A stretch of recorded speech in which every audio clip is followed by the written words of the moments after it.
Pokémon UNITE can feel overwhelming at first. There are 5 roles, dozens of Pokémon, multiple objectives, many items, and somehow the entire game still comes down to one giant fight at the end. So instead of trying to teach you everything, I'm going to give you the fundamentals that every player should know. If you understand these concepts, you'll already be ahead of most beginners. Your settings matter. Before you even play your first match, you should spend a few minutes in your settings menu. There are a few settings I strongly recommend changing immediately. Turn on the boosted attack gauge. Turn on advanced controls. Turn off automatic basic attacks. Turn off in motion pursuit mode.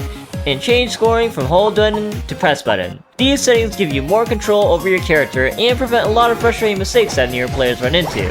After that, head into practice mode and experiment with things like your button layout, your camera sensitivity, and your targeting preferences. Everything else mostly comes down to what you think is best and what basically just feels natural to you. Attack versus special attack. One of the biggest beginner mistakes is using the wrong items on your Pokemon. In Pokemon UNITE, the Pokemon scales with either attack or special attack. Pokemon that scale with physical attack want attack items. Pokemon that scale with special attack want special attack items. Most Pokemon only use one of these stats, so mixing them usually makes your build weaker. If you want more guidance and useful details, I recommend checking out UNITE DB. Understanding roles. Every Pokemon fits into a role. Attackers focus on dealing damage from a safe position. Defenders protect their teammates and control the flow of fights. Supporters help their team through healing, shields, and buffs. All-rounders can deal damage while surviving longer than most attackers. Speedsters use their mobility to quickly pick off vulnerable targets. You don't need to master every role immediately, but understanding what every Pokemon is supposed to do makes decision making much easier. The map, lanes, and objectives. Most games start with 2 players in the top lane, 2 players in the bottom lane, and 1 player in the center. This is also known as the jungle. This isn't random. The map is designed so each player gets enough experience to unlock their important moves and upgrades on time. Taking too much experience from another lane can prevent your teammates from evolving or choosing better moves when they need them. As the game progresses, wild Pokemon and objectives become some of the most important sources of experience on the map. It should be noted that you or your teammates need to be the last one to hit a wild Pokemon or an objective to gain its benefits. Many of these spawn in predictable locations and at predictable times, creating what I like to call pressure points. This is where teams naturally come together to fight for resources.